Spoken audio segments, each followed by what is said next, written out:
dumako tayo ngayon kay General Torre, mga bossing. Eto po kasi si Dado. Oh, si Dado kasi parang nasaan na ba si Dado ngayon, mga kababayan? AKA Iking. Kala ko yung pangalan Dado, ang bantot-bantot na.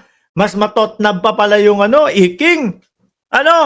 Sabi mo dito, mga bossing, ni Nicolas Torre III na isa po sa nagkaso kay kay Iking. Si General Torre po ang nagkaso kay Iking, mga kababayan. Ano daw po ang sabi niya? Para sa rule of law. Sabi ni Lip Morgan, be nice people, Everyone has the right to be heard. No? Totoo naman po yan. Kaya, kinasuhan si Dado. Everyone has the right to be heard. Kaya binibigyan ko ng pagkakataon si Captain Dado na mag-submit ng counter affidavit niya sa mga paratang na isinampa ko sa kanya. Tama naman ho, mga kababayan. No? Tama naman po, mga bossing. O yan, ang tanong lang ho dito, lulutang ba, sisipot ba, pupunta ba si Kapitan Dado, aka Iking? O Iking, nasan ka ba? Anak ng... tinapa ka. Para po doon sa kabilang channel yung itutuloy natin na yun, no? Anak na tinapa, ang tapang-tapang mo, tapos ito, nakasuhan ka na. Bigla kang hindi na nag-vlog. 2 araw na kami nag-aantay sa vlog mo, hanggang ngayon, wala ka pa din, Iking. Di mo ba? Sabi ko, oy, sasagot agad yan, si Iking. No? Sasagot agad si Iking. Kasi magagalit yan no? Nakasuhan siya hanggang ngayon, wala pa din sagot si Iking, mga kababayan. Ang tanong daw po ni General Torre kay Iking, ang tanong na lang na natitira ngayon ay kung may tapang siya na ilagay sa papel at pirmahan ang mga sinasabi niya. Yun na lang po, no? Baka ang akala ni Iking, mga boss, Chief Amoser, walang kaso kapag sinabi niya doon sa kanyang mga vlog. Di ba? Sabi ni Leif Morgan, well, Dado needs to be arrested. He's not gonna go to that police station and surrendering. Mahuhulihin po yan pagka hindi nagpakita yan. Yung mga pananakot, yung mga mga pinaggagawa ni Iking, mga pananakot, mga pagsasabi na papatayin yung mga vlogger, nasa na si Iking? Ay, hindi. Baka problemado naman ho si Iking, mga kababayan, sa paghahanap po ng sa kanya, ng maglo-lawyer sa kanya. Mahirap po yung posisyon ni Iking, ha? Bakit ho, mga bossing? Kasi yung nakita naman po natin, mga bossing, na mga pagbabanta ni Iking at puro patayan yung sinasabi doon sa kanyang vlog, sino ba namang loko-lokong lawyer ang tatanggap ng ganong kliyente? Umpisa pa lang, tingnan mo pa lang yung mga vlog ni Iking At doon sa ikinaso ni General Torre sa kanya, alam mo na yari. No, alam mo na may tulog yung laban ni Iking. Di mo ba? Sabi ni Paul, naglalakad ng requirements para sa PWD card ni Dado o alias Iking. Alam nyo, isa din yan sa naisip ko. Pag binigyan lang pag naglabas lang si Iking na meron akong card galing sa loob ng Mandaluyong, ay wala na. Malamang hindi na makakasuhan si Iking. Si Iking, si Dado, opo. Kasi sabi doon sa papel, pakita ko sa inyo, nasaan ba yun? Sabi doon sa papel, kung saan nakasulat yung kaso ni General Torre, ang pangalan ni Dado is Enrique. Enrique, ano ba apelido? Enrique Clemente. Clemente Enrique, aka Dado o Iking. Sabi ni Chi, ginulpi kasi ng asawa si Dado kaya nanahimik. Nako, dapat nung nag-uumpisa pa lang si Iking na magsasalita ng mga kung ano-ano, mga bossing, kinalto ka na ng kinalto ka ng asawa para doon pa lang nahimasmasan na at hindi na itinuloy yung kanyang mga sasabihin. Lumabis po eh. Lumabis sa karapatan ni Iking, si Iking. Ano? Kaya ayun, ngayon, baka nagtatago. Hindi.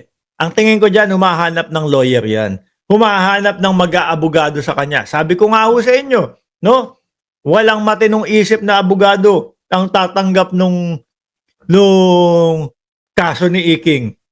Bakit to? Pag pinakinggan mo pa lang yung video niya alam mo nang talo So kapag gano'n sa mga abogado, mga boss chief amo, sir, nako, kabawasan po yun para sa kanila. Lalo na yung mga ganyang malalaking kaso. Malaki ho yan, mga boss. No? Si Iking naman, kilala na din po kahit papaano.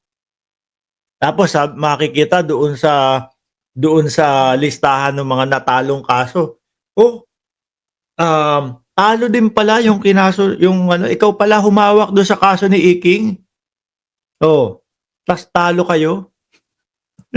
Hoy, yun po. Pero ako may kilala akong abogado na baka tanggapin yung kaso ni Iking, no?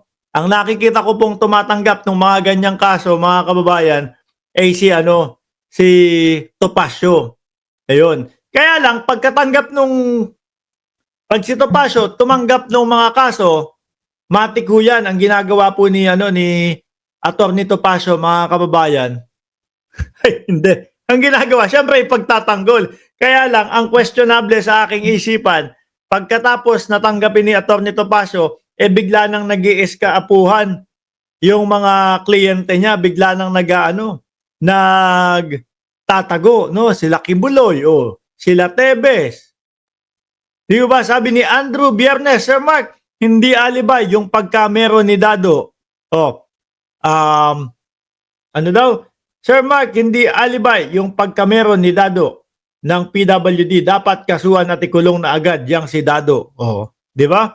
Sabi ni Lance Christian, sana isabay na sa pag-impeach kay BP Sara para maging maayos na ang bansa natin. Sila na lang ho din kasi ang nanggugulo, mga kababayan. Panay panggugulo na lang din po ang ginagawa nila sa ating bayan. Ano ho? Paano ngayon to, Iking? Mahal ka pa naman nung mahal mo sa buhay, tapos makukulong ka lang. Di ba? Sabi dito, dagdag ni General Torre, basta sa batas lang tayo. Dapat lahat ay nakasulat at may pirma. Yan, no? Hindi yung matapang lang pag nagsasalita, pero pag ni-require ng sumpaan, ang mga sinabi nila, deny at sabay takbo. Ayan na nga, mukhang naaamoy na ni General Torre. Natatakbo itong si Iking. Ano? Sabi ni Virgel Valencia, kasuhan na din daw dapat si 2x2. No? Sabi ni Virgel Valencia, kasuhan na dapat si 2x2. Sabi ng mga bagong manonood natin, Mark, sinong 2x2? Kayo na po magpaliwanag doon sa mga bagong manonood natin kung sino po si 2x2. Yung pong halos ang ikinabuhay na yata pagpe-fake news po, mga bossing. Unang pinake news, si Kibuloy daw malapit nang maabsuelto sa Estados Unidos. Pangalawang pagpe-fake news, si General Torre daw po nasa ospital. Ayan nga, nagkaso pa. Di ba? Nagkaso pa. At mukhang malakas naman. Sino si 2x2? Si Jason Sa. Mike, bakit 2x2 si Jason Sa? May 2 na ngipin sa taas, may 2 na ngipin sa baba. 2x2. Diba? Hanggang ngayon, wala pa din yatang pustiso si 2x2. No? Si AKA Ngalbu, ang tagal-tagal na po proud na proud yata ipakita yung 2x2 niya. 2 ngipin sa taas, 2 ngipin sa baba. Iyo ba? Sabi-sabi, 1,000,000 ang kinikita. Tapos walang pampagawa ng ng pustiso man lang. Kaya hindi ako naniniwala doon sa 1,000,000 yung kinikita o ibinabayad sa kanya. Baka merienda lang ho, no? Siguro naglalakad. Boss! 2x2.